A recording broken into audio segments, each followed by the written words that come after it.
So at this point, the door breaks down. Out, you can hear it crashing.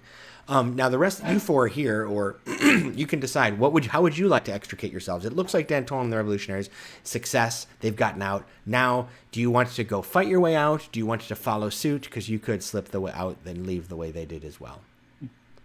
So Antoine turns to Emily and says, "Has the lady feasted enough this day?"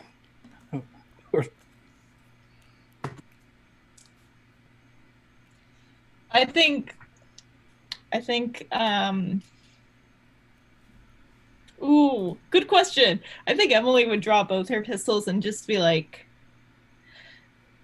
while there are still peasants hungry, I will not stop. Sigil Revolution. All right. So I agree. I think they have a better chance of getting away if we stall the pursuers. Okay, be logical about it. Fine. So Antoine said, "Yeah, go ahead." And, well, he nods and he says, "We will hold for as long as necessary, and then we must make our way ourselves." All right. We should be pretty good at creating barricades, right? There's a lot of furniture around. Yes. So, all right, so we're not going to do more initiative and fights right now, but so I would like you to narrate what it looks like. So it just so happens that they were expecting reinforcements after they made several of their guards made what should have been a straightforward arrest and then joined the raid, but something happened and they didn't show. So there's only about 5 or 6 guards here, and one of them's already been eliminated.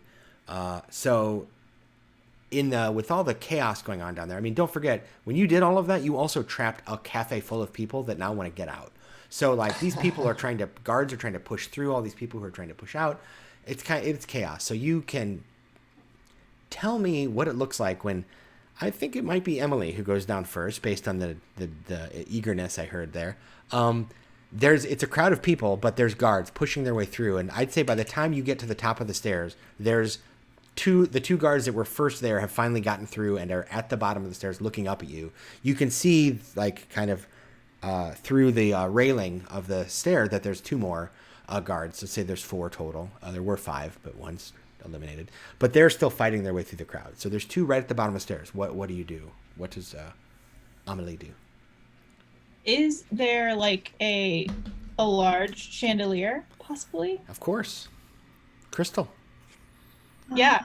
I think that she has both of her guns out, and she looks very, very good. Yeah. She looks very good. I'm gonna show the folks at home a picture. We've got the art here. Go ahead. She just looks like good. So she's got her guns out, and she is going to shoot at one of the guards, but she's also going to shoot at the chandelier at the same time. So it's just like a one up, one down situation kind of thing. Yeah. Where the intent is not necessarily to bring the chandelier down, but it's definitely to like cause a distraction and maybe like glass, and they fall and cut themselves. And bleed out on the floor of the oppressed class. Who knows? It could happen. So, all right. So one pistol out, down, one pistol up. Yep. The 2 reports simultaneously.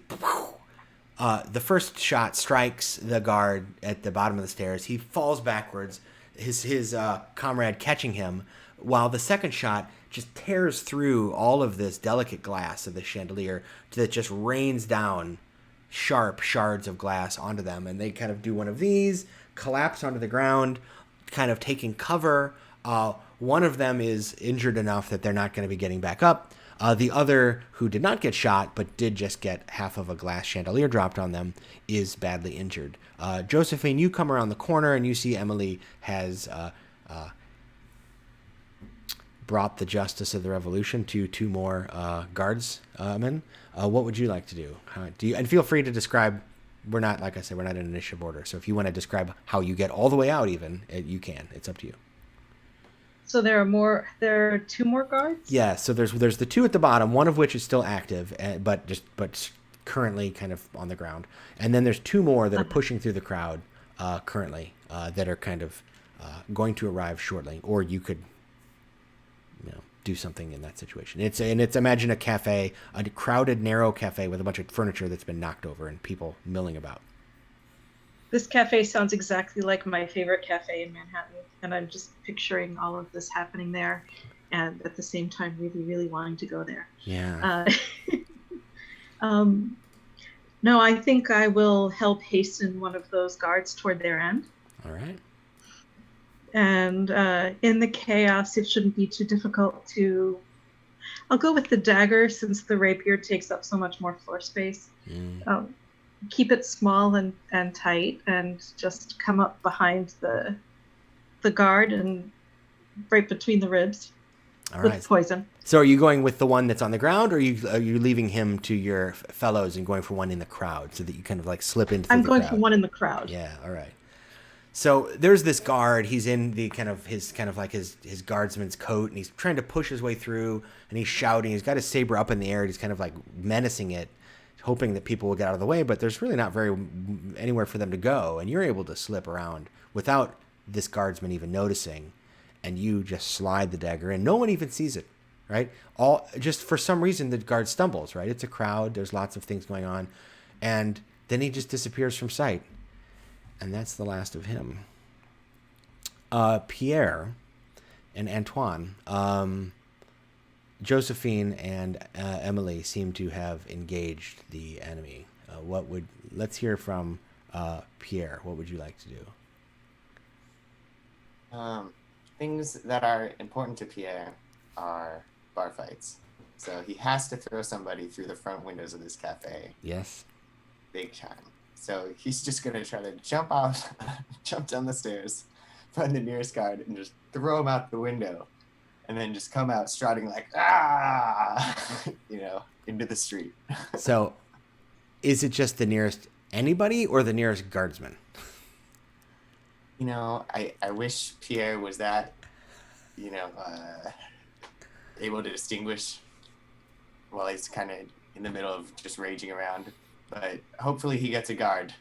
Right. If there are no guards nearby, it's unfortunately an innocent bystander. All right, well, somebody goes flying out the window. Probably it would be the guardsman who's standing up from the ground, holding a weapon and shouting.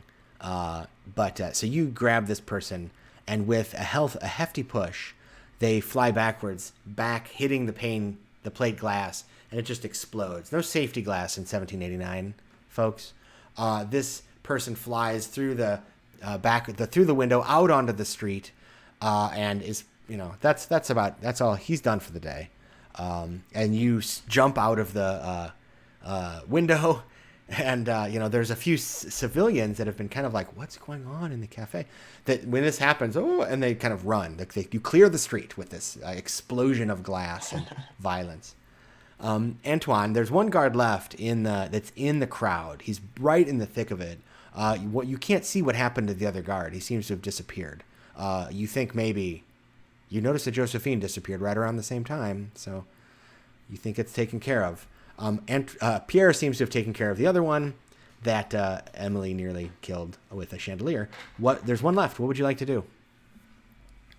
So I imagine that Antoine had gone through this plan before with everyone about, a disengaging action. He had taken a piece of furniture and his hand axe, and he was about to hatchet it to make sort of a nice barricade. And, he's humming to himself the song of the revolution as he's about to go through this. And then he just hears everyone out the door, down the stairs, pistols firing. And he just sort of drops his head and sighs to himself, and then walks out behind this wave of, revolution that has swept through this tavern. And he takes his time picking his way down the stairs, over the glass to the last guardsman, and he basically holds them at sword point, depending on whatever the guardsman's doing. And, Pierre's still raging outside. Emily has basically the area covered. She's reloading her pistols. Josephine has become the knight. She's out there somewhere. And he's like, so, are you for the people?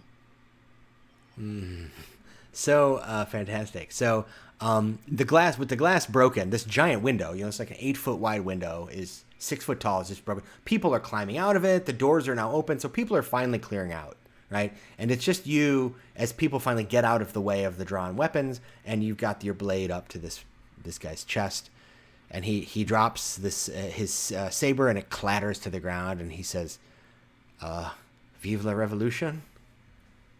Right? As he kind of backs away in surrender.